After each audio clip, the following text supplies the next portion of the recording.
ठीक है, ये मैं आपको पहले बता चुका था सी लैंग्वेज होती क्या है। तो मैंने फंक्शन बनाना शुरू किया, include studio.h hash include conio.h void main लगा देता हूँ मैं। ठीक है, इसके बाद मैंने ब्रैकेट ऑन किया और कर्ली ब्रैकेट ऑन करने होते हैं हमें। ठीक है, यहाँ पे हमें क्या लगाना होगा, अब आप सबको अच्छे तरीके से पता है हम क्या लगाएंगे, इंटीजर लेंगे ए, बल्कि इंटीजर लेंगे हम यूनिट। ठीक है, और फ्लॉट में क्या लेंगे हम, चार्जेस। ठीक, अब हम क्या करेंगे, प्रिंट एफ करेंगे। प्रिंट एफ हमें क्या बताएगा कि हमें क्या करना है, स्लैश एन लगा देते हैं हम, enter the electricity bill unit. ठीक है, ये हो गया। स्कैन एफ किया हमने, स्कैन एफ किया हमने और यहाँ लगा दिया हमने स्कैन एफ में %d और m% यूनिट। ठीक है, अब इसका मतलब ये है कि हमारी यूनिट आ चुकी है। देखो मैं रन करके दिखाता हूँ इस प्रोग्राम को छोटा सा, बहुत जल्दी से, कंट्रोल F9, और ये देखिए कंपाइल कर दिया इसने। मैंने डाला 230 यूनिट तो उसने दिखा दिया। ठीक है, अब हमें क्या करना है, अब हमें इस पर कंडीशन लगानी है। कंडीशन कैसे लगेगी हमारी, इफ़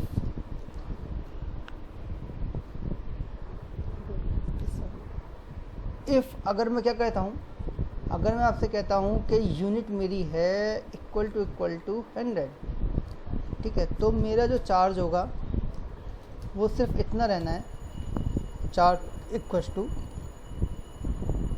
ठीक है, 100 + 50 प्रिंट एफ। ये यहाँ पे आ जाएगा मेरा चार्जेस, मैंने यहाँ लिख दिया %f चार्ज। सब कुछ स्मॉल में लिखना है, केस सेंसिटिव लैंग्वेज होती है और ये तो बहुत ज़्यादा केस सेंसिटिव लैंग्वेज होती है। एल्स इफ, ठीक है, अब मैंने एल्स इफ जैसे लिखा, मैंने यहाँ लिखा यूनिट अगर मेरी है ग्रेटर देन किससे, 101 से, तो ग्रेटर है,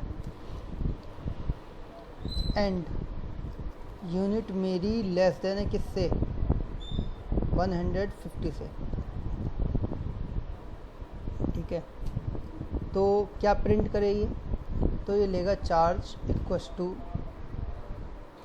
यूनिट -100 इंटू 0.50 पैसा मैंने बताया था ना आपको, प्लस 150 प्लस 50 रुपीज़ चार्जेस।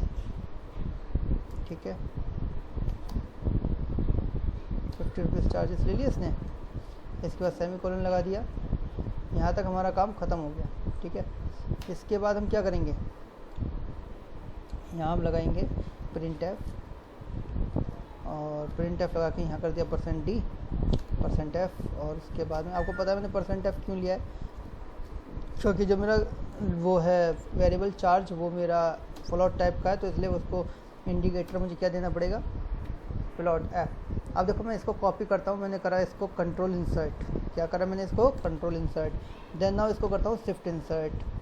ठीक है, बस मुझे अब क्या करना है, कंडीशन चेंज करनी है। यहाँ पर 151 कर दूंगा यहाँ, और यहाँ कर दूंगा 200, राइट, यही क्वेश्चन था ना रात। उसके बाद यहाँ पर जो 0.50 पैसा यहाँ हो जाएगा 0.90 पैसा, ये क्वेश्चन बिल्कुल करेक्ट हो गया। अब एल्स कंडीशन पे आ जाओ कि अगर इससे ज़्यादा होता है भाई तो क्या करें, हम कहते हैं कि प्रिंट कर दे सीधे नो कंसीडर। ठीक है, इससे ज़्यादा की यूनिट आप पे नहीं कर रहे हैं तो नो कंसीडर। क्लियर, ये प्रोग्राम अगर कंप्लीट हो गया, Alt+C में सेव कर देता हूँ पहले से, सेव एज, और इसको सेव करता हूँ इलेक्ट नाम से .c।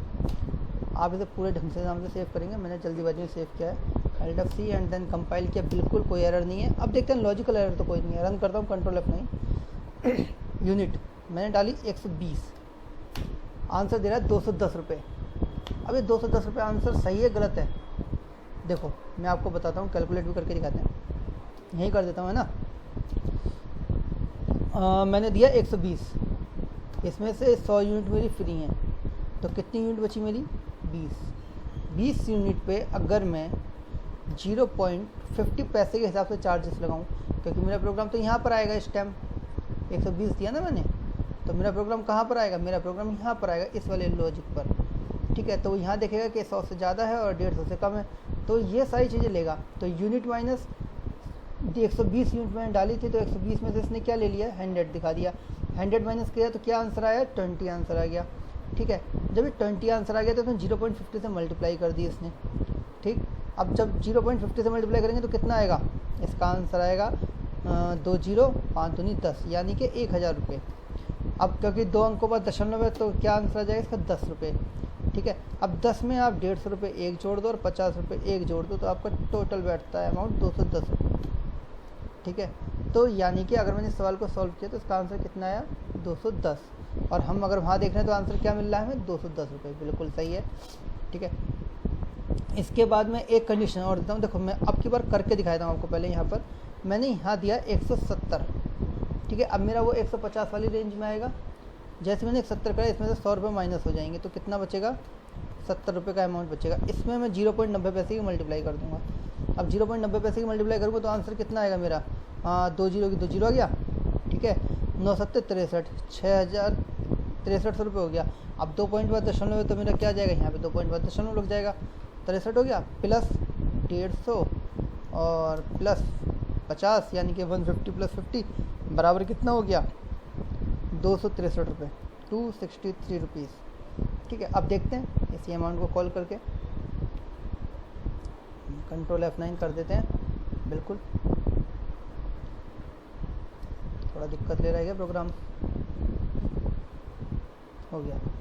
ठीक है, अब देखो मैंने डाला, कितना लिया था मैंने वहाँ पे, 169 लिया था ना शायद। कितना आ रहा है आंसर, 263, और हमने कितना निकाला था, 263।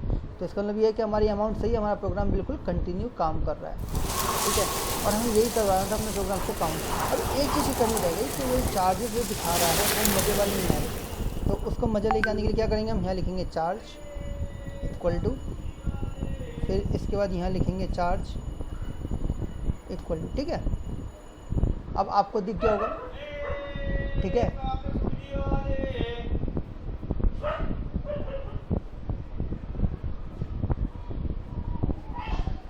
अब आपको दिख गया होगा। ठीक है, मैं इसको इसी तरीके से यहाँ पर सॉल्व कर देता हूँ। ठीक, तो प्रोग्राम को मैं समराइज़ कर देता हूँ। यहाँ पे हमने चार्ज लिया, यूनिट लिया तो enter the electric bill amount लिया, यूनिट ले लिया, यूनिट इंटीजर टाइप की वैल्यू थी तो इंटीजर टाइप का वेरिएबल पास कर दिया। आइडेंटिफायर 100 है तो कोई यूनिट नहीं पे करनी, सिर्फ 100 प्लस 50 150 रुपये पे करने हैं। अगर 101 से ज़्यादा है और 150 से कम है तो चार्ज इस पर आ जाएंगे, यूनिट माइनस 100 आ जाएगा। ठीक है, इंटू 0.50 पैसा जिससे मल्टीप्लाई करनी, plus 150 plus 50। Print F charge कर देंगे और चार्ज कंडीशन लगा देंगे। यहाँ पर 151 से 2000 तक आ जाएगा। ठीक है, तो आई थिंक कि आपको प्रोग्राम समझ में आ गया होगा, आई होप सो। तो इसे चेक करें।